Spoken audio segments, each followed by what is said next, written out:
El ceremonial de H.P. Lovecraft. Me encontraba lejos de casa y caminaba fascinado por el encanto de la mar oriental. Empezaba a caer la tarde cuando la oí por primera vez, estrellándose contra las rocas. Entonces me di cuenta de lo cerca que la tenía. Estaba al otro lado del monte, donde los sauces retorcidos recortaban sus siluetas sobre un cielo cuajado de tempranas estrellas, y porque mis padres me habían pedido que fuese a la vieja ciudad que ahora tenía a paso, proseguí la marcha en medio de aquel abismo de nieve recién caída, por un camino que parecía remontar solitario hacia Aldebarán, tembloroso entre los árboles, para luego bajar a esa antiquísima ciudad en la que jamás había estado, pero en la que tantas veces he soñado durante mi vida. Era el día del invierno, ese día que los hombres llaman ahora Navidad, aunque en el fondo sepan que ya se celebraba cuando aún no existían ni Belén, ni Babilonia, ni Memphis, ni aún la propia humanidad. Era, pues, el día del invierno. Y por fin llegaba yo al antiguo pueblo marinero donde había vivido mi raza, mantenedora del ceremonial de tiempos pasados, aún en épocas en que estaba prohibido. Al viejo pueblo llegaba cuyos habitantes habían ordenado a sus hijos y a los hijos de sus hijos que celebraran el ceremonial una vez cada 100 años, para que nunca se olvidasen los secretos del mundo originario. Era la mía una raza vieja. Ya lo era cuando vino a colonizar estas tierras hace 300 años, y era la mía una gente extraña, gente solapada y furtiva, procedente de los insolentes jardines del sur, que hablaban otra lengua antes de aprender la de los pescadores de ojos azules, y ahora estaba esparcida por todo el mundo, y únicamente se reunía a compartir rituales y misterios que ningún otro viviente podría comprender. Yo era el único que regresaba aquella noche al viejo pueblo pesquero como ordenaba la tradición, pues solo recuerdan el pobre y el solitario. Después, al coronar la cuesta del monte, dominé la vista de Kingsport, adormecido en el frío del anochecer, nevado con sus vetustas veletas, sus campanarios, sus tejados y chimeneas, los muelles, los puentes, los sauces y cementerios. Los interminables laberintos de las calles abruptas, estrechas y retorcidas, serpenteaban hasta lo alto de la colina donde se alzaba al centro de la ciudad, coronado por una iglesia extraña que el tiempo parecía no haber osado tocar. Una infinidad de casas coloniales se amontonaban en todos los sentidos y niveles, como las abigarradas construcciones de madera de algún niño. Las alas grises del tiempo parecían cernerse sobre los tejados y las nevadas buhardillas. Los faroles y las ventanas emitían en la oscuridad unos reflejos que iban a juntarse con Orión y las estrellas primordiales, y la mar rompía incesante contra los muelles miserables, aquella mar de la que emergiera nuestro pueblo en los viejos tiempos. Junto al camino, una vez arriba de la cuesta, había una colina yerma barrida por el viento. No tardé en ver que se trataba de un cementerio, en donde las negras lápidas surgían de la nieve como las uñas destrozadas de un cadáver gigantesco. El camino, sin huella alguna de tráfico, estaba solitario. Únicamente me parecía oír, de cuando en cuando, unos crujidos como de una horca, estremecida por el viento. En 1692 ahorcaron a 4 de mi raza por brujería. Una vez que la carretera comenzó a descender hacia la mar, presté atención por si oía el alegre bullicio de los pueblos anochecer, pero no oí nada. Entonces recordé la época en que estábamos, y se me ocurrió que el viejo pueblo puritano conservaría tal vez costumbres navideñas, extrañas para mí, y que entonces estaría entregado a silenciosas oraciones. Así que abandoné mis esperanzas de oír el bullicio propio de estas fiestas. Dejé de buscar viajeros con la mirada y seguí mi camino. Fui dejando atrás, a uno y otro lado, las silenciosas casas de campo, con sus luces ya encendidas. Después me interné entre las oscuras paredes de piedra, en las que el aire salitroso mecía las chirriantes enseñas de antiguas tiendas y tabernas marineras. Las grotescas aldabas de las puertas bajo los soportales brillaban a lo largo de los callejones desiertos, reflejando la escasa luz que se escapaba de las estrechas ventanas encortinadas. Traía conmigo el plano de la ciudad y sabía dónde se encontraba la casa de los míos. Se me había dicho que sería reconocido y que me darían acogida, porque la tradición del pueblo posee una vida muy larga. De modo que apresuré el paso y entré en Back Street hasta llegar a Circle Court. Luego continué por Green Lane,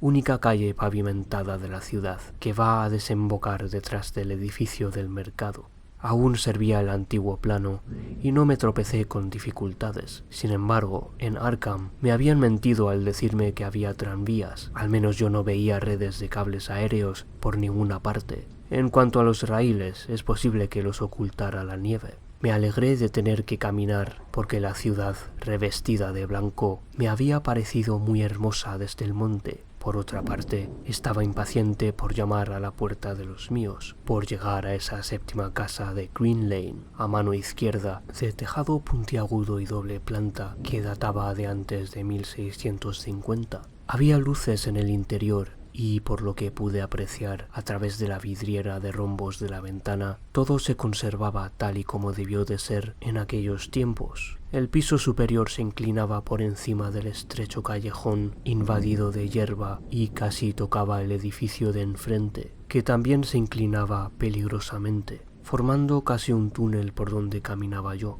Los peldaños del umbral estaban enteramente limpios de nieve. No había aceras y muchas casas tenían la puerta muy por encima del nivel de la calle, llegándose hasta ella por un doble tramo de escaleras con barandilla de hierro. Era un escenario verdaderamente singular. ¿Acaso me pareció tan extraño por ser yo extranjero en Nueva Inglaterra? Pero me gustaba, y aún me hubiera resultado más encantador si hubiera visto pisadas en la nieve, gentes en las calles y alguna ventana con las cortinillas descorridas. Al dar los golpes con aquella vieja aldaba de hierro, me sentí preso de una alarma repentina. Se despertó en mí cierto temor que fue tomando consistencia, debido tal vez a la rareza de mi estirpe, al frío de la noche o al silencio impresionante de la vieja ciudad de costumbres extrañas. Y cuando en respuesta a mi llamada se abrió la puerta con un chirrido quejumbroso, me estremecí de verdad, ya que no había oído pasos en el interior.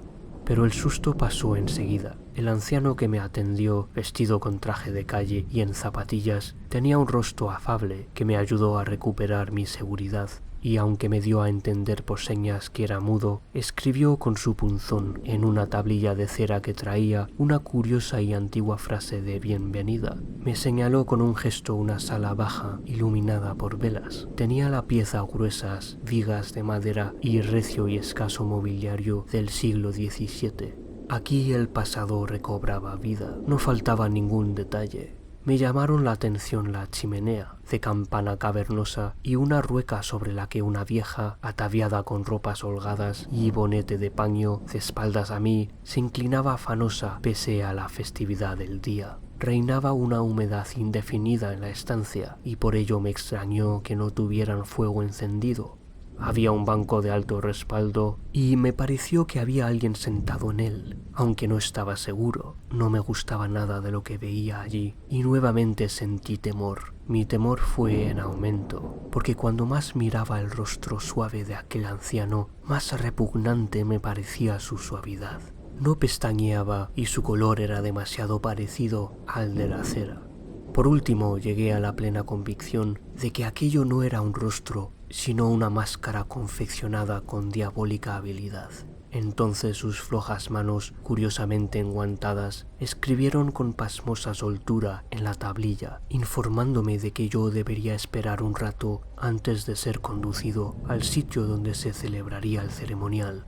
Me señaló una silla, una mesa y un montón de libros, y salió de la estancia.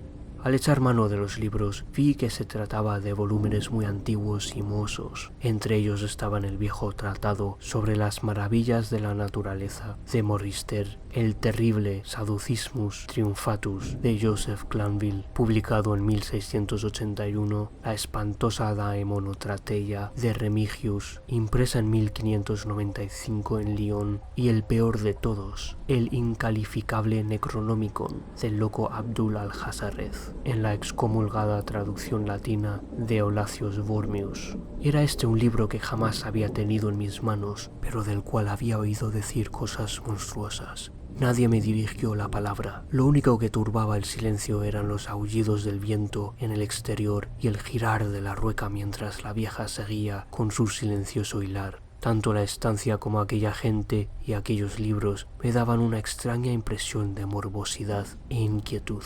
Pero puesto que se trataba de una antigua tradición de mis antepasados, en virtud de la cual se me había convocado para tan extraña conmemoración, pensé que debía esperarme las cosas más peregrinas. Con que me puse a leer. Interesado por un tema que había encontrado en el Necronomicon, no tardé en darme cuenta que la lectura aquella me encogía el corazón. Se trataba de una leyenda demasiado espantosa para la razón y la conciencia. Luego experimenté un sobresalto al oír que se cerraba una de las ventanas situadas delante del banco de alto respaldo. Parecía como si la hubiesen abierto furtivamente. A continuación se oyó un rumor que no provenía de la rueca. Sin embargo, no pude distinguirlo bien porque la vieja trabajaba afanosamente y justo en aquel momento el vetusto reloj se puso a tocar.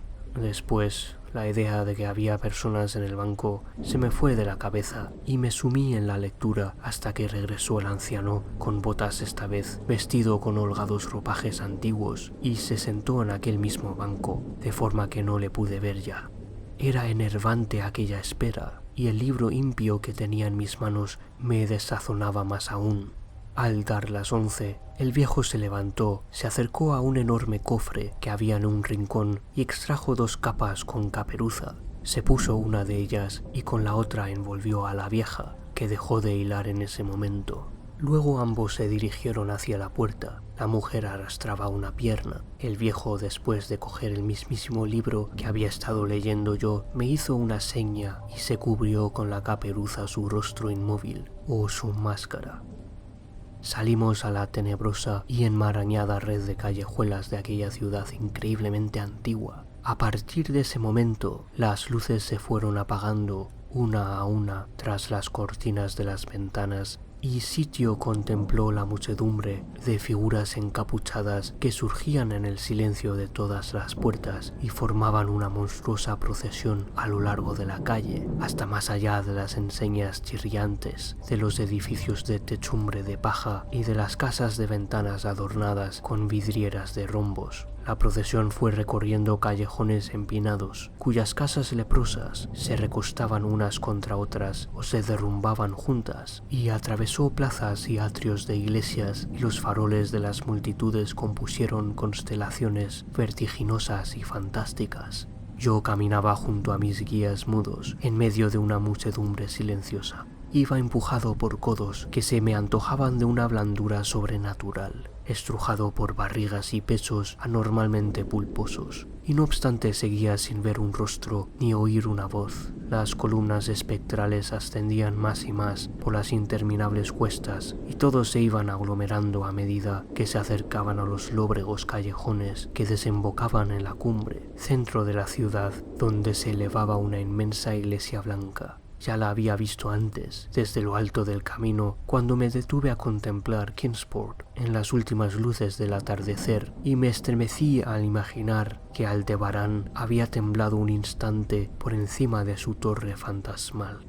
Había un espacio despejado alrededor de la iglesia, en parte era cementerio parroquial y en parte plaza medio pavimentada, flanqueada por unas casas enfermas de puntiagudos tejados y aleros vacilantes, donde el viento azotaba y barría la nieve.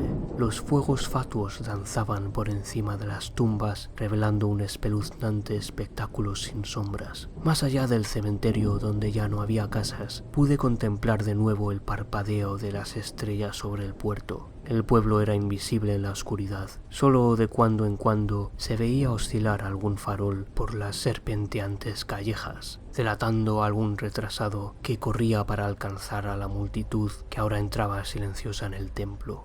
Esperé a que terminaran todos de cruzar el pórtico, para que acabaran así los empujones. El viejo me tiró de la manga, pero yo estaba decidido a entrar el último. Me volví para mirar hacia el exterior. La fosforescencia del cementerio parroquial derramaba un resplandor enfermizo sobre la plaza pavimentada, y de pronto sentí un escalofrío. Aunque el viento había barrido la nieve, aún quedaban rodales sobre el mismo camino que conducía al pórtico.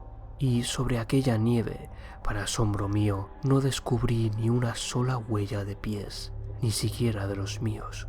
La iglesia apenas resultaba iluminada a pesar de todas las luces que habían entrado, porque la mayor parte de la multitud había desaparecido. Todos se dirigían por las naves laterales, sorteando los bancos hacia una abertura que había al pie del púlpito, y se deslizaban por ella sin hacer el menor ruido. Avancé en silencio. Me metí en la abertura y comencé a bajar por los gastados peldaños que conducían a una cripta oscura y sofocante. La cola sinuosa de la procesión era enorme. El verlos a todos rebullendo en el interior de aquel sepulcro venerable me pareció horrible de verdad. Entonces me di cuenta de que el suelo de la cripta tenía otra abertura por la que también se deslizaba la multitud, y un momento después nos encontrábamos todos descendiendo por una escalera abominable, por una estrecha escalera de caracol húmeda, impregnada de un color muy peculiar, que se enroscaba interminablemente en las entrañas de la tierra, entre muros de chorreantes bloques de piedra y yeso desintegrado. Era un descenso silencioso y horrible. Al cabo de muchísimo tiempo, observé que los peldaños ya no eran de piedra y argamasa, sino que estaban tallados en la roca viva. Lo que más me asombraba era que los miles de pies no produjeran ruido ni eco alguno. Después de un descenso que duró una eternidad, vi unos pasadizos laterales o túneles que, desde ignorados nichos de tinieblas, conducían a este misterioso acceso vertical. Los pasadizos aquellos no tardaron en hacerse excesivamente numerosos. Eran como impias catacumbas de apariencia amenazadora, y el acre olor a descomposición que despedían fue aumentando hasta hacerse completamente insoportable. Seguramente habíamos bajado hasta la base de la montaría y quizá estábamos por debajo incluso del nivel de Kingsport. Me asustaba pensar en la antigüedad de aquella población infestada, socavada por aquellos subterráneos corrompidos. Luego vi el cárdeno resplandor de una luz desmayada y oí el murmullo insidioso de las aguas tenebrosas. Sentí un nuevo escalofrío. No me gustaban las cosas que estaban sucediendo aquella noche. Ojalá que ningún antepasado mío hubiera exigido mi asistencia a un rito de ese género. En el momento en que los peldaños y los pasadizos se hicieron más amplios, hice otro descubrimiento. Percibí el doliente acento burlesco de una flauta, y súbitamente se extendió ante mí el paisaje limitado de un mundo interior, una inmensa costa fungosa, iluminada por una columna de fuego verde y bañada por un vasto río oleaginoso que emanaba de unos abismos espantosos, insospechados, y corría a unirse con las cimas negras del océano inmemorial. Desfallecido, con la respiración agitada, contemplé aquel averno profano de leproso resplandor y aguas mucilaginosas. La muchedumbre encapuchada formó un semicírculo alrededor de la columna de fuego. Era el rito del invierno, más antiguo que el género humano y destinado a sobrevivirle, el rito primordial que prometía solsticio y primavera después de las nieves, el rito del fuego, del eterno verdor, de la luz y de la música. Y en aquella gruta estigia vi cómo ejecutaban todos el rito y adoraban la nauseabunda columna de fuego y arrojaban al agua puñados de viscosa vegetación que resplandecía con una fosforescencia pálida y verdosa. Y vi también, fuera del alcance de la luz, un bulto amorfo, achaparrado, que tocaba la flauta de modo repugnante, y mientras tañía la criatura monstruosa, me pareció oír también unas notas apagadas en la fétida oscuridad donde nada podía ver. Pero lo que más me llenaba de espanto era la columna de fuego, brotaba como un surtidor volcánico de las negras profundidades. No arrojaba sombras como una llama normal y bañaba las rocas salitrosas de un verdor sucio y venenoso. Toda aquella hirviente combustión no producía calor, sino únicamente la viscosidad de la muerte y la corrupción. El hombre que me había guiado se escurrió ahora hasta colocarse junto a la horrible llama y ejecutó unos rígidos ademanes rituales hacia el semicírculo que le miraba. En determinados momentos del ceremonial, los asistentes rindieron homenaje de acatamiento, especialmente cuando levantó por encima de su cabeza aquel detestable Necronomicon que llevaba consigo. Yo también tomé parte en todas las reverencias, puesto que había sido convocado a esta ceremonia de acuerdo con los escritos de mis antecesores. Después, el viejo hizo una señal al que tocaba la flauta en la oscuridad, provocando con ello un horror inimaginable e inesperado. Faltó poco para que me desplomara sobre el limo de la tierra, traspasado por un espanto que no provenía de este mundo ni de ninguno, sino de los espacios enloquecedores que se abren entre las estrellas. En la negrura inconcebible, más allá del resplandor gangrenoso de la fría llama en las tartáreas regiones a través de las cuales se retorcía aquel río oleaginoso, extraño, insospechado, apareció danzando rítmicamente una horda de mansos, híbridos seres alados que ningún ojo, ningún cerebro en su sano juicio ha podido contemplar jamás.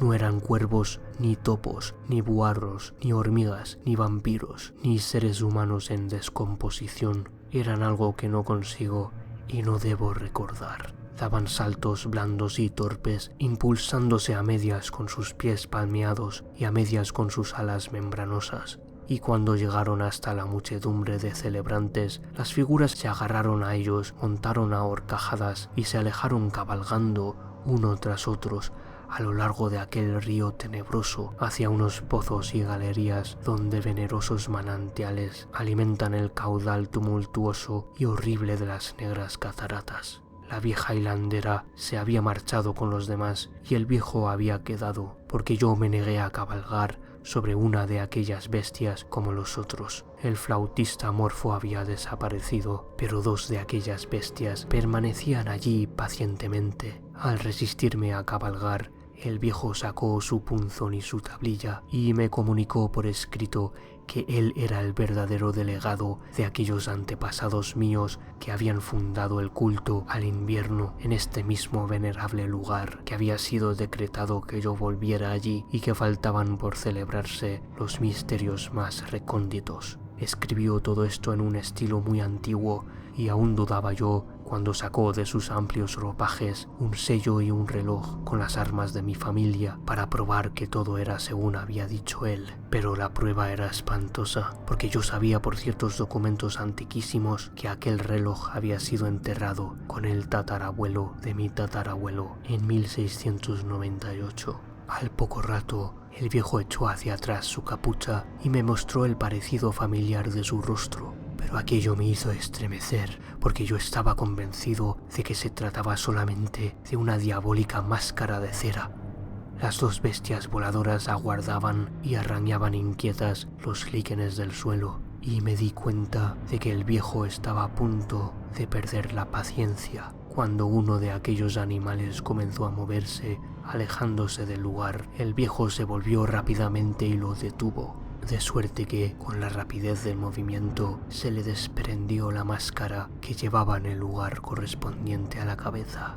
Y entonces, al ver que aquella pesadilla se interponía entre la escalera de piedra y yo, me arrojé al fondo oleaginoso del río, pensando que sin duda desembocaría por alguna cavidad en el fondo del océano. Me lancé en aquel jugo pútrido de las entrañas de la tierra antes que mis locos chillidos pudieran hacer caer sobre mí las legiones de cadáveres que aquellos abismos pestilentes ocultaban.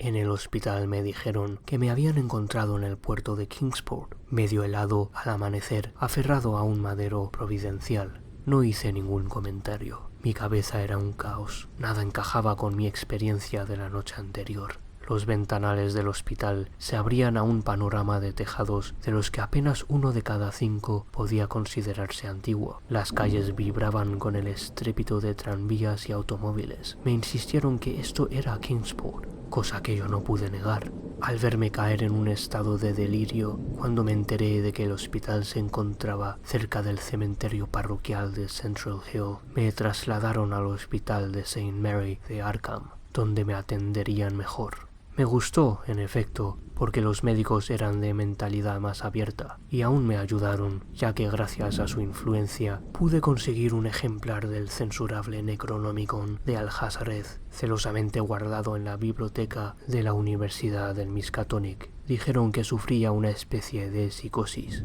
y convinieron en que el mejor sistema de alejar las obsesiones de mi cerebro era provocar mi cansancio a base de permitirme ahondar en el tema. De esta suerte llegué a leer el espantoso capítulo aquel y me estremecí doblemente, puesto que no era nuevo para mí. Lo que contaba lo había visto yo, dijeran lo que dijesen las huellas de mis pies, y era mejor olvidar el sitio donde lo había presenciado. Nadie durante el día me lo hacía recordar, pero mis sueños son aterradores a causa de ciertas frases que no me atrevo a transcribir. Si acaso citaré únicamente un párrafo, lo traduciré lo mejor que pueda de ese desgarbado latín vulgar en que está escrito. Las cavernas inferiores, escribió el loco Alhazred, son insondables para los ojos que ven, porque sus prodigios son extraños y terribles. Maldita la tierra donde los pensamientos viven reencarnados en una existencia nueva y singular, y maldita el alma que no habita ningún cerebro. Sabiamente dijo Ibn Shakabat, bendita la tumba donde ningún hechicero ha sido enterrado, y felices las noches de los pueblos donde han acabado con ellos y los han reducido a cenizas. Pues de antiguo se dice que el espíritu que se ha vendido al demonio no se apresura a abandonar la envoltura de la carne, sino que ceba e instruye al mismo gusano que roe hasta que de la corrupción brota una vida espantosa, y las criaturas que alimentan de la carroña de la tierra aumentan solapadamente para hostigaría y se hacen monstruosas para infestarla. Excavadas son, secretamente, inmensas galerías donde debían bastar los poros de la tierra, y han aprendido a caminar unas criaturas que solo deberían arrastrarse.